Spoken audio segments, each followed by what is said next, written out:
Well dear students, last class में हम लोगों ने होमोलोगस सीरीज के बारे में पढ़ना शुरू किया हुआ था और उस लास्ट लेक्चर में भी फंक्शनल ग्रुप हालांकि मेंशन था, बट हम लोग उसको इंट्रोड्यूस नहीं कर पाए थे। तो आज हम लोग इसी को आगे एक्सटेंड करते हुए शायद फंक्शनल ग्रुप तक पहुंचने की कोशिश करेंगे। तो आज मैंने आपके सामने सिर्फ एक होमोलोगस सीरीज दिखा रखी है, एल्केन्स की होमोलोगस सीरीज, और मैं अपने उसी पॉइंट को आगे एक्सटेंड करूंगा जो मैं लास्ट लेक्चर पे आपको स्ट्रक्चर्स को लेके बता रहा था। तो मैंने आपको बोला था कि मीथेन को जब आप रिप्रेजेंट करते हो तो आपके पास ज्यादा ऑप्शंस नहीं होते हैं। आप सिंपली ऐसा दिखा देते हो कि एक कार्बन के साथ 4 हाइड्रोजन इस तरह से अटैच्ड होंगे, तो वो आपके पास मीथेन बन जाता है। C2H6 में 2 कार्बन हैं, तो वो 2 कार्बन कुछ ऐसे जुड़े हुए होंगे, हर एक कार्बन के साथ 3 H लगा हुआ होगा, और ये आपके पास इथेन का स्ट्रक्चर बन जाता है। वहीं आप प्रोपेन के लिए देखें तो आपके पास 3 कार्बन का अटैचमेंट रहता है। क्या स्ट्रेट चेन ही होंगे? ब्रांच तो हो ही नहीं सकती थी। अगर मैं इसको ऐसे लिख दूं, ये ब्रांच थोड़ी है, ये तो वही चेन का एक्सटेंशन है, सिर्फ लिखने का तरीका बदला है। ब्रांच हमेशा सेंटर वाले कार्बन मींस टर्मिनल वाले कार्बन पे नहीं होंगी। फर्स्ट और लास्ट को छोड़ दीजिए, बीच में कहीं चेन होगी, तो यहां कार्बन की चेन नहीं बन सकती थी। 3 H यहां पे अटैच्ड कर दीजिए, 2 यहां पे अटैच्ड कर दीजिए और 3 यहां पे अटैच्ड कर दीजिए। ये आपका C3H8 था। इस स्ट्रक्चर तक, C3H8 तक हम लोगों ने देखा कि सिर्फ एक ही पॉसिबिलिटी है, सिर्फ एक ही पॉसिबिलिटी, यही जो आपको दिखाई जा रही है। इसको जनरली इस तरह से नहीं दिखाया जाता, यूं लिख देते हैं CH4। हमें अपने आप समझना होता है कि ये 4 हाइड्रोजन इसी कार्बन से कनेक्टेड थे। जस्ट मैंने उनको कंडेंस करके लिखा हुआ है, जिसमें मैं सिंगल बॉन्ड्स को कभी नहीं दिखाता। हाँ, अगर कहीं डबल या ट्रिपल बॉन्ड आता होगा तो वहां मैं उसको शो करूंगा पक्का, बट सिंगल बॉन्ड्स को हम जनरली शो नहीं करते, और सम टाइम डबल बॉन्ड्स को भी इग्नोर कर दिया जाता है। तो हमें जस्ट अपनी इंटेलिजेंस से उसको चेक करना होता है कि क्या वहां पे डेफिनेटली डबल बॉन्ड होगा या नहीं होगा। इसको देखें आप, इस C के साथ 3 H हैं, CH3, इस C के साथ 3 H हैं, CH3। ये बॉन्ड ना भी दिखाऊं चलेगा, बट दिखा रहा हूं अभी स्टार्टिंग पे, तो ताकि किसी तरह का कंफ्यूजन ना हो। ये आपका CH3 एक कंडेंस्ड फॉर्म है, जिसको मैं ऐसे भी लिख सकता हूं। अगर मैं ऐसे लिख रहा हूं तो भी कोई गलत नहीं लिख रहा, आप इजीली समझ जाएंगे कि C2H6 ऐसा ही होता है। C3H8, सी हियर, ये कार्बन है, उसके साथ 3 हाइड्रोजन्स थे। ये कार्बन है, उसके साथ 2 हाइड्रोजन्स थे। ये कार्बन है, उसके साथ 3 हाइड्रोजन्स थे। ये आपका C3H8 प्रोपेन बनता है। नाम पे मत जाइए, बट एक बार कंपाउंड को देखिए कि इस कंपाउंड को इस तरह से रिप्रेजेंट किया हुआ होगा। ऐसा आपके सामने लिखा जाए तो आप समझ जाएंगे कि कार्बन के साथ 3 हाइड्रोजन, इस कार्बन के साथ 2 हाइड्रोजन और इस कार्बन के साथ 3 हाइड्रोजन अटैच्ड हैं। यहां तक के एग्जांपल्स पे मुझे ऐसा कभी भी नहीं दिखता कि कोई 2 स्ट्रक्चर्स बन पाए, एक ही स्ट्रक्चर बनता है। इनको रिप्रेजेंट करने का एक और तरीका होता है, अभी वो लास्ट टाइम दोनों लेक्चर्स में इंट्रोड्यूस नहीं किया, फर्स्ट टाइम बोल रहा हूं। Bond line notation. क्या है ये बॉन्ड लाइन नोटेशन? इस बॉन्ड लाइन नोटेशन में इन कंपाउंड्स को कार्बन कार्बन बॉन्ड्स से रिप्रेजेंट कर दिया जाता है। जैसे मुझे इथेन दिखाना था, मुझे पता था कार्बन कार्बन में एक बॉन्ड है, तो मैं जस्ट इसको ऐसे एक लाइन मार के छोड़ दूं, तो इस लाइन का ऑर्गेनिक में मतलब है इथेन, मतलब ये कार्बन और कार्बन के बीच में एक बॉन्ड है। अच्छा, तो बाकी अपने आप समझ जाओ। ये कार्बन कार्बन के बीच का एक बॉन्ड है, इसके साथ 3 H लगे हुए हैं, इसके साथ 3 H लगे हुए हैं, ये अंडरस्टूड होता है। मतलब इसी इथेन को रिप्रेजेंट करने का ये भी एक तरीका हो सकता है, जिसको मैं बोलता हूं बॉन्ड लाइन नोटेशन। इसको देखें, CH3 CH2 CH3, जस्ट ऐसे लिख दीजिए, तो इसका मतलब होगा ये एक कार्बन, ये दूसरा कार्बन, ये तीसरा कार्बन, उनके बीच में ये सिंगल बॉन्ड्स। सिंगल बॉन्ड बाकी कहां गए? बाकी आप अपने आप सोचो कि 3 H इसके साथ लगे हुए हैं, 2 H इसके साथ लगे हुए हैं और 3 H इसके साथ लगे हुए हैं। ये आपको अंडरस्टूड रहता है। वो तो बस इतना लिख के यूं कह देगा कि इसकी रिएक्शंस बताओ, और हम सोचते रहेंगे ये पता नहीं क्या लिख रखा है। अब मत सोचिए ऐसा कि ये क्या लिख रखा है, ये आपके सामने प्रोपेन लिख रखा है।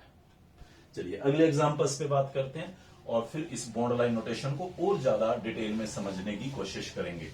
तो नेक्स्ट मेरे पास केस है C4H10। लास्ट वाली एग्जांपल है, लास्ट लेक्चर में एज इट इज यही बताए हुए हैं, तो उन्हीं से मैंने शुरू किया है बॉन्ड लाइन नोटेशन को इंट्रोड्यूस करने के लिए। ये 4 कार्बन ऐसे हो सकते थे, इसके साथ ये 3 हाइड्रोजन, इसके साथ ये 2 हाइड्रोजन। ये 2 क्यों, 3 क्यों? वो सिंपल सी बात है, मुझे सबके बॉन्ड्स का हिसाब किताब पूरा रखना है, तो इसलिए मैं ऐसा कर रहा हूं। कंडेंस करके लिख देता हूं CH3 CH2 CH2 CH3। आप ध्यान देंगे कॉपीज में, बुक्स में आपको ये सिंगल बॉन्ड भी नहीं दिखाया जा रहा होगा, वो तो सीधा लिख रहे होंगे, ये तो मैं जस्ट शुरुआत है तो इसलिए कभी कभार बीच में बना देता हूं, अगर वो ऐसे लिख रहे होंगे। और आप देखिएगा ध्यान से, आप इसको भी ब्यूटेन ही समझिए। सी 1 2 3 4, ये 4 कार्बन्स, यहां भी वही 4 कार्बन्स थे, 3 बॉन्ड थे कार्बन कार्बन के बीच में, देख लीजिए 1 2 और ये 3 बॉन्ड, ये आपका ब्यूटेन है। बॉन्ड लाइन नोटेशन बहुत ध्यान से समझिएगा। ऐसे रिप्रेजेंट कर दूं, ऐसे रिप्रेजेंट कर दूं, ऐसे रिप्रेजेंट कर दूं, ऐसे रिप्रेजेंट कर दूं, सबका मतलब यही है C4H10। लेकिन यहां प्रॉब्लम यह है कि जरूरी नहीं है कि सारे के सारे 4 कार्बन आप लाइन में दिखाएं, आपको यहां ब्रांच बनती नजर आ सकती है। जब ब्रांच बनती है तो फिर आप देखें, एक बार सबके बॉन्ड पूरे करने का ट्राई कर रहा हूं मैं।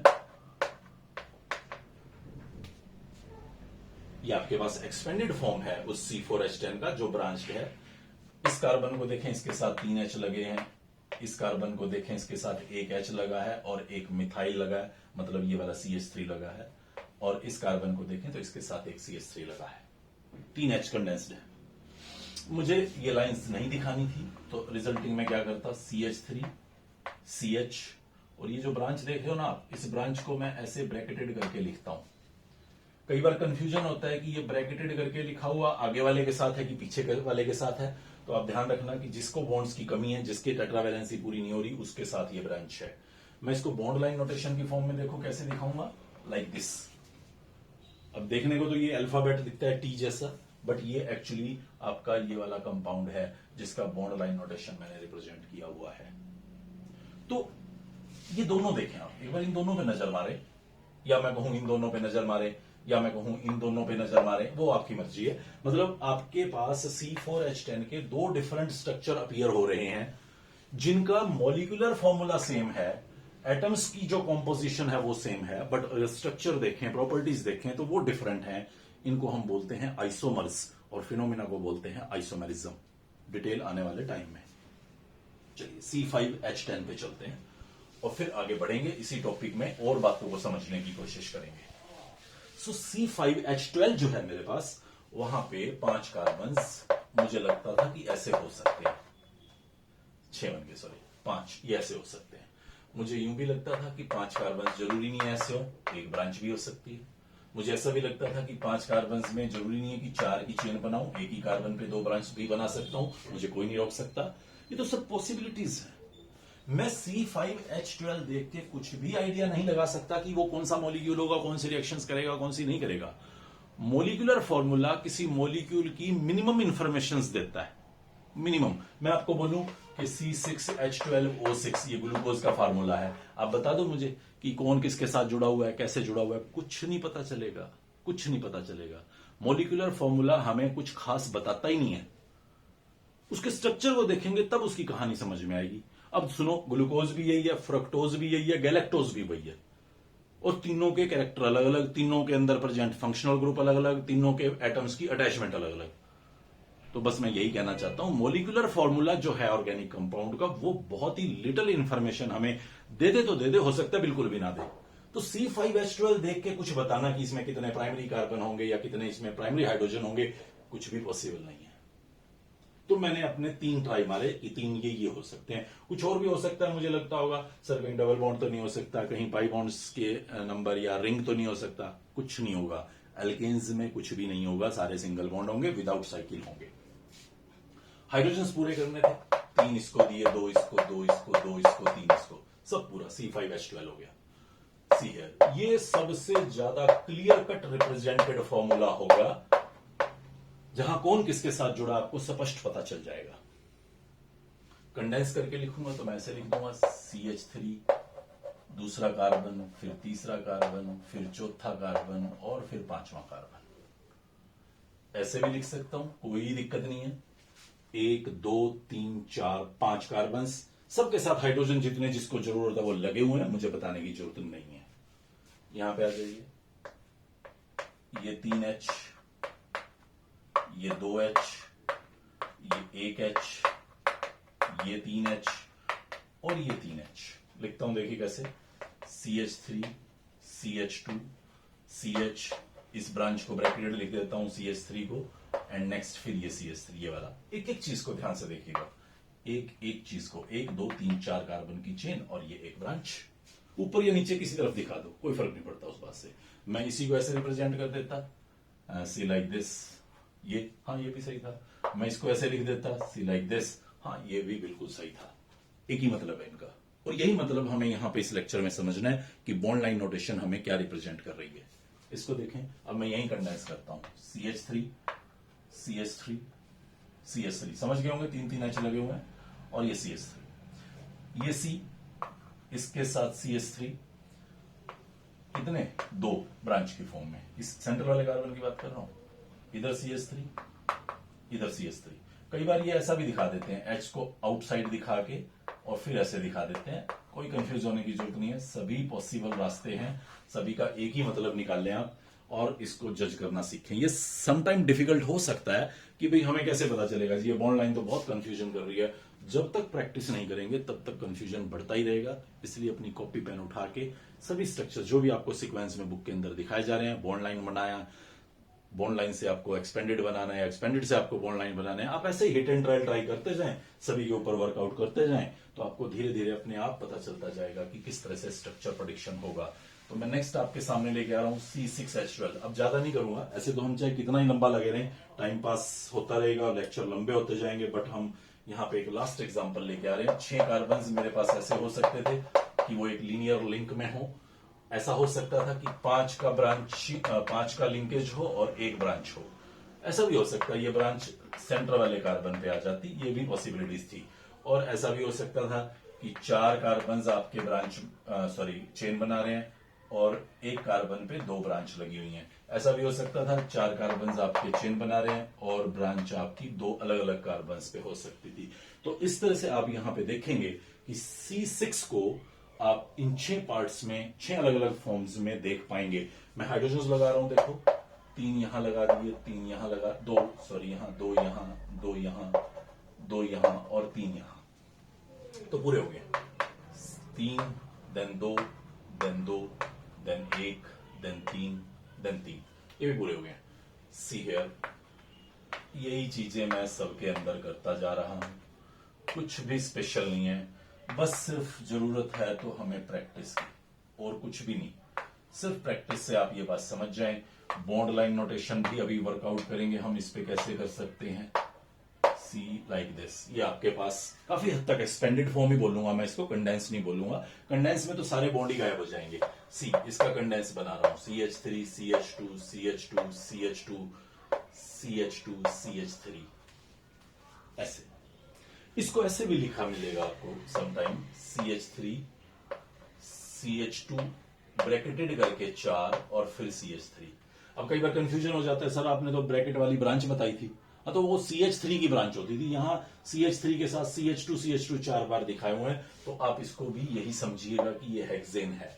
मैं इसीलिए बोल रहा हूं, प्रैक्टिस करेंगे तभी आप इसको समझ पाएंगे, अदरवाइज सारी सुनी हुई बातें वहां पे अप्लाई होती नजर नहीं आएंगी। कंफ्यूजन होंगे, डाउट्स होंगे, उन डाउट्स को ही क्लियर करके आप आगे बढ़ेंगे।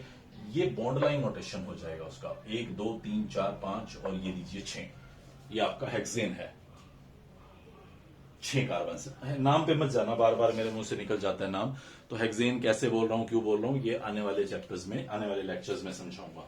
इस पे आ जाइए, इसको मैं अगर कंडेंस करूं थोड़ा सा और, CH3 CH2 CH2 CH CH3 and CH3। अब जो ब्रैकेटेड CH3 लिखा है, तो ब्रैकेटेड CH3 चेन का हिस्सा नहीं हो सकता, वो ब्रांच ही है पक्का। CH2 ही चेन का हिस्सा हो सकती थी, वो ब्रांच नहीं हो सकती थी। वो क्यों नहीं हो सकती, आप समझ जाए, कार्बन के 4 बॉन्ड उसके हिसाब से पूरे ही नहीं हो पाएंगे। मैं इसका बॉन्ड लाइन नोटेशन दिखाने की कोशिश कर रहा हूं, और फिर 5 कार्बन, 1 2 3 4 5, और ये मेरी इस नंबर पे ब्रांच, ये देखिए। इसको बनाना चाहते हैं, अब सेम यही एक्सरसाइज करनी है आपको, बस ब्रांच को यहां ले आना है। इसको देखिए आप, बॉन्ड लाइन नोटेशन पे 4 बॉन्ड्स दिखाने थे मुझे, तो 3 लीनियर, 1 2 3, टेढ़ा तो थोड़ा बहुत दिखाना ही पड़ेगा, इस यूं ही लंबा करता जाऊंगा तो वो एक ही लाइन दिखने लग जाएगी। और ये आप देख सकते हैं 2 ब्रांच, ऊपर नीचे किसी तरफ लाइन कर दो, उससे कोई फर्क नहीं पड़ता। इसको देखें आप,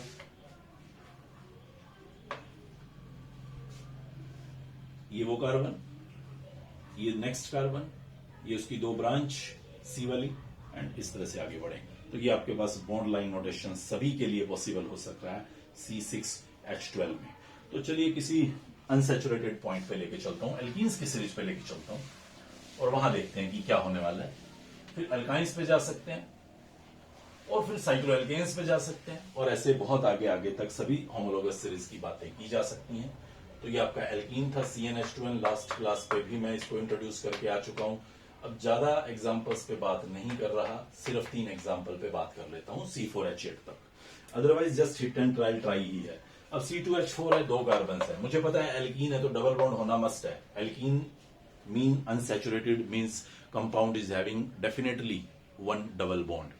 तो ये आपके पास एक डबल बॉन्ड डालना कार्बन कार्बन में जरूरी है, तो रिमेनिंग 2 H ही डालना है जस्ट, बस ये एक ही स्ट्रक्चर पॉसिबल है। तो C2H4 समझ देखते ही आपको समझ में आ रहा था ये तो यही हो सकता है। देखो कंडेंस कर रहा हूं, अब कंडेंस में डबल बॉन्ड दिखाना होगा मुझे, श्योर। और बॉन्ड लाइन नोटेशन पे मैं खाली ऐसा दिखा दूंगा बस, इक्वल का साइन। तो ये इक्वल का साइन ऑर्गेनिक केमिस्ट्री में इथीन होगा। C3H6 को देखिए, 3 कार्बन है, डबल बॉन्ड बनाना है, कहां बनाऊं, यहां बनाऊं या यहां बनाऊं, कहीं बना लो, एक ही बात है। यहां बनाया या यहां बनाया कोई फर्क नहीं पड़ता उस बात से। आप आगे चल के पढ़ेंगे नोमेनक्लेचर में कि हम जब चेन को नंबर देते हैं तो बॉन्ड्स को छोटा नंबर देते हैं, तो यहां से भी ये 1 और 2 के बीच में और यहां से भी वो 1 और 2 के बीच में, तो रिजल्टिंग आप इन दोनों को अलग मान ही नहीं सकते, ये तो एक ही है, बिल्कुल एक ही है। अगर कभी लगे आपको कि नहीं अलग अलग हैं, तो आगे जब नोमेनक्लेचर सिखाऊंगा आपको पता चल जाएगा, नाम ही सेम निकल के आता है। बॉन्ड पूरे करने थे, 3 इसको दिए, ये लीजिए 6 हाइड्रोजन का हिसाब किताब हो गया है। कंडेंस करता हूं, देखो CH3 CH, डबल बॉन्ड दिखाना है, डबल बॉन्ड को आप इग्नोर नहीं कर सकते जैसे सिंगल को कर देते हैं, ये कंडेंस्ड फॉर्म है। बॉन्ड लाइन नोटेशन दिखाऊं, ये बॉन्ड लाइन नोटेशन हो गया, बहुत ही आसान, बहुत ही ज्यादा आसान। C4H8 पे चलते हैं। अब समस्याएं भी शुरू होंगी। C4H8, ये 4 कार्बन ऐसे हो सकते हैं, एक डबल बॉन्ड डालना मस्ट है, इन दोनों के बीच में हो सकता है और इन दोनों के बीच में भी हो सकता है। ऐसा कोई जरूरी नहीं है कि एक नंबर पे ही आएगा, 2 और 3 के बीच में भी आ सकता था। अब की बार 2 स्ट्रक्चर बन रहे हैं, ऐसा नहीं है कि उधर से नंबरिंग करूं तो भी इसको 1 नंबर मिलेगा, वो हो ही नहीं पा रहा। अब मैं हाइड्रोजन से लेके आता हूं, 1 2 3 4 5 6 7 और ये 8, ठीक है। यहां पे आता हूं, 1 2 3 4 5 6 7 और ये 8, ठीक है।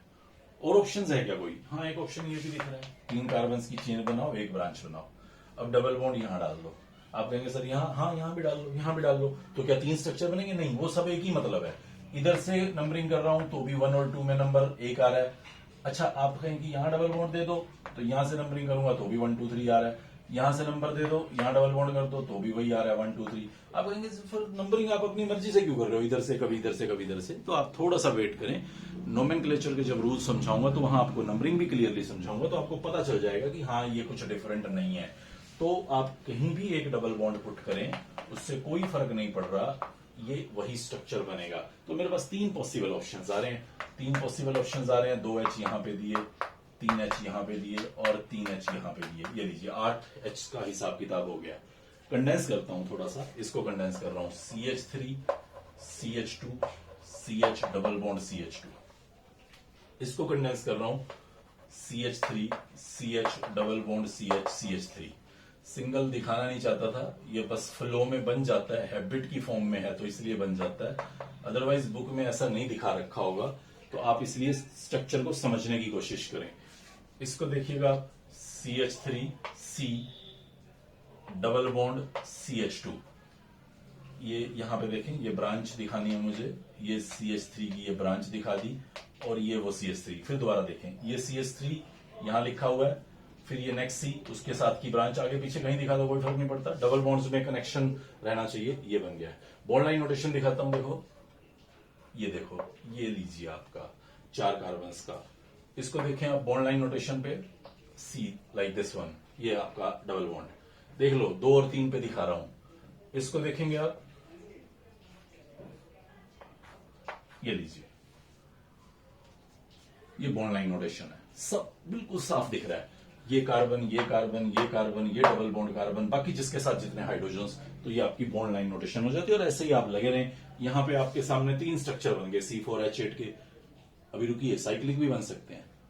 अगर मैं C4H8 का ये स्ट्रक्चर बना दूं तो ये C4H8 ही है। ध्यान से देखिए, सबके बॉन्ड पूरे कर दिए मैंने। तो C4H8 ये भी हो सकता है, बट वो हाँ एल्कीन नहीं होगा, वो एल्कीन का मेंबर नहीं कहलाएगा, वो साइक्लो एल्केन्स का मेंबर होगा। वो एक अलग होमोलोगस सीरीज है। इस होमोलोगस सीरीज में एल्कीन में और उस साइक्लो एल्केन्स में फॉर्मूला सेम अपीयर होता है, बट फर्क ये होता है कि एल्कीन्स वालों में सब में डबल बॉन्ड आएगा, बट साइक्लो एल्केन वालों में सबके अंदर एक रिंग आएगा। आगे बढ़ते हैं, यहां से अगर बाहर निकलते हैं, एल्कीन्स से भी बाहर हो जाते हैं। और अब जस्ट ट्राई करते हैं कि कोई भी एक मॉलिक्यूल, एल्काइंस के लिए भी आप ऐसा ही कर सकते हैं जैसे मैं एल्कीन्स के लिए कर रहा था, बस वहां पे डबल की बजाय ट्रिपल बॉन्ड इंट्रोड्यूस कर रहे होंगे। प्रैक्टिस कीजिए, कोई डाउट लगेगा, दिक्कत लगेगी तो फिर आपको समझाऊंगा। बट यहां पे मैं कुछ क्वेश्चंस पुट करने वाला हूं अभी, जिसमें हम लोग देखेंगे कि बॉन्ड लाइन नोटेशन को कैसे एक्सपेंडेड फॉर्म में लाना है, या एक्सपेंडेड स्ट्रक्चर को किस तरह से बॉन्ड लाइन में कन्वर्ट होना है। 2 पॉइंट्स दिखा रखे हैं। पहला पॉइंट, इसका मैं बॉन्ड लाइन नोटेशन बनाना चाहता हूं, और ये बॉन्ड लाइन नोटेशन गिवन है, इसका मैं एक्सपेंडेड स्ट्रक्चर बनाना चाहता हूं। एक्सपेंडेड या कंडेंस्ड एक्सपेंडेड समझ सकते हो। इसको पहले मैं बॉन्ड लाइन में कन्वर्ट करता हूं। ये कार्बन कार्बन का एक बॉन्ड, फिर ये दूसरा बॉन्ड, फिर ये तीसरा बॉन्ड, फिर ये चौथा बॉन्ड, ये डबल बॉन्ड आया। एक बार दोबारा देख लेता हूं। Single single single, double, single, again single, again double with O। H को कभी नहीं दिखाना, एच को बिल्कुल नहीं दिखाना, वो अंडरस्टूड है। हाँ, बाकियों को दिखाना है, एन। और क्या दिखाऊं, इधर फिर एक छोटी सी गड़बड़ हो रखी है। ये सी, सिंगल बॉन्ड सी, यहां पे OH था, खाली O दिखा रहा हूं। आप OH लिखते हैं गलत नहीं है, बट O लिखें तो भी समझने वाले को अपने आप समझना है कि इसके बॉन्ड पूरे नहीं होंगे तो एक H लगाना पड़ेगा। देन ये सी, इसके साथ 2 कार्बन के ये बॉन्ड, इसको भी स्पष्ट यहां पे दिखाऊंगा। और कुछ बचा? नहीं बचा, बिल्कुल नहीं बचा। ये बिल्कुल क्रिस्टल क्लियर, इसका ये बॉन्ड लाइन नोटेशन बना दिया है। आप अगर यहां पे H लगा देते हैं तो कोई तूफान नहीं आने वाला। सही है, ये बिल्कुल सही है, कोई इश्यू नहीं है।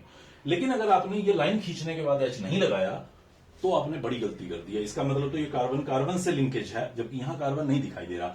अगर ये यहां पे CH3 होता फिर आप ऐसे लाइन लगाइए, वो बढ़िया है। बट अगर यहां पे H लगा हुआ है तो या तो आप यहां पे कुछ मत कीजिए, इसको एज इट इज छोड़ दीजिए, अपने आप वो काउंट कर लेगा कि हाँ एक बॉन्ड कम है तो वो हाइड्रोजन ही होगा, या आप H लगा देते हैं तो भी ये अच्छा है, बुरा नहीं है।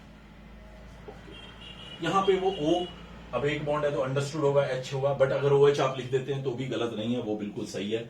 यहां पे NH2, आप अगर यहां पे H लगाना चाह रहे हैं आप लगा लीजिए H, कोई दिक्कत नहीं है। लेकिन अगर आपने H यहां पे नहीं लिखा और ये लाइन लगा दी तो आप फंस गए। इसका मतलब ये N और C के बीच का बॉन्ड होगा। इन छोटी छोटी बातों का जरूर याद ध्यान रखिएगा। नेक्स्ट स्ट्रक्चर पे चल रहा हूं मैं यहां पे, और इसका एक्सपेंडेड वर्जन बनाना चाहता हूं। देखिए, ये कार्बन कार्बन ट्रिपल बॉन्ड, ये carbon carbon triple bond, next ये कार्बन के साथ सिंगल बॉन्ड, नेक्स्ट ये फिर सिंगल बॉन्ड हो, इसी के साथ नीचे मुझे एक कार्बन कार्बन का बॉन्ड दिखाया जा रहा है, फिर इस तरफ एक और कार्बन, फिर ये डबल बॉन्ड कार्बन, फिर ये नेक्स्ट एक कार्बन, यहां तक पहुंच चुका हूं, फिर ये नेक्स्ट सी, फिर ये नेक्स्ट ये डबल बॉन्ड O।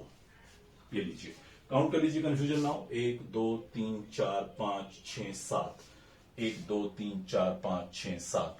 ये इधर ब्रांच की फॉर्म में 2 कार्बन थे, एक और ये 2, ये वही दिखा रखे हैं। अब अपने बॉन्ड बुरे कीजिए H से।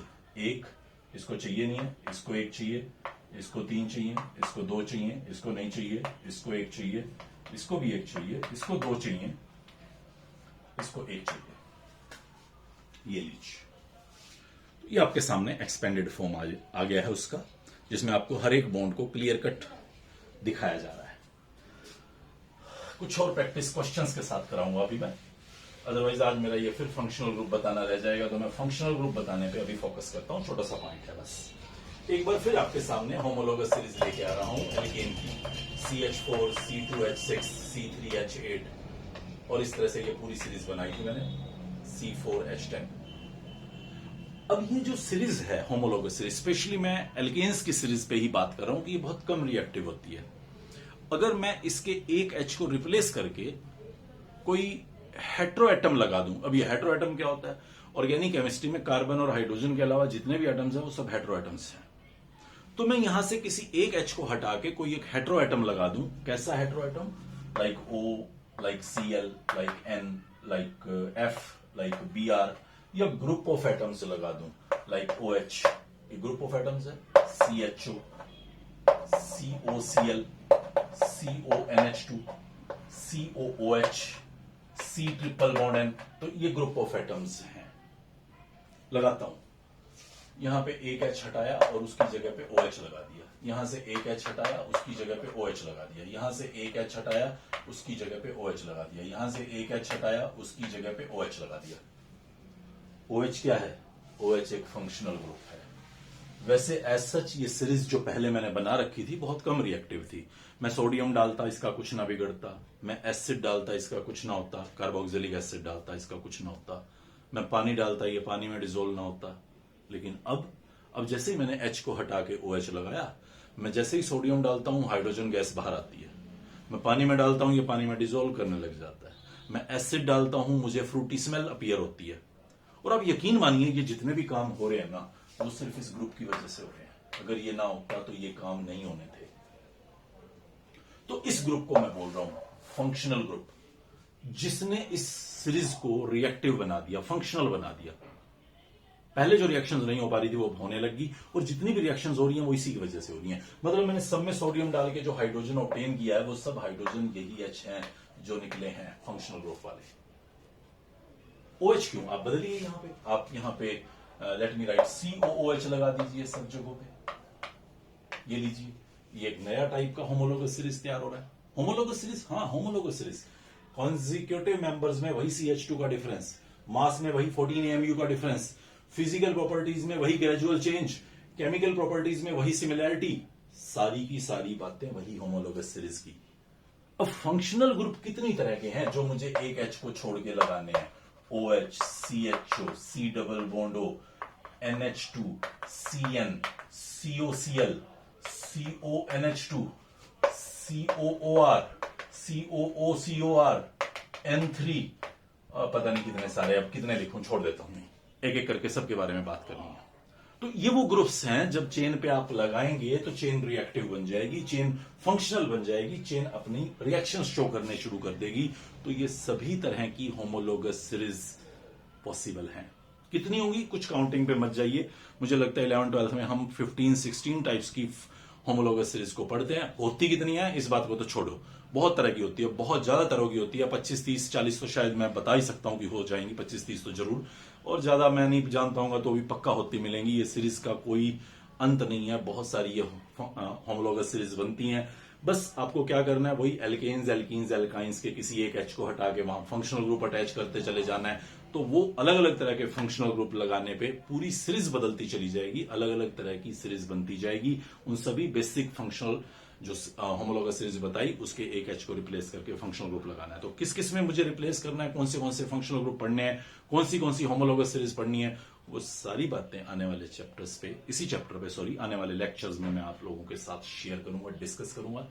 नेक्स्ट लेक्चर के अंदर सबसे पहले हम जितना भी हमने अभी तक का पढ़ा है उससे रिलेटेड क्वेश्चन आंसर का सेशन रखेंगे, एंड देन उसके बाद हम एक बहुत ही इंपॉर्टेंट टॉपिक की तरफ आगे बढ़ेंगे कि इन इतने सारे कंपाउंड्स जो बड़े बड़े दिख रहे थे मुझे बोर्ड्स पे, उनका नाम अगर लिखना पड़ा तो वो नाम किस तरह लिखूंगा, और कौन से वो रूल्स होंगे जो उसके नाम के बारे में मुझे इंफॉर्मेशन देंगे। Good bye.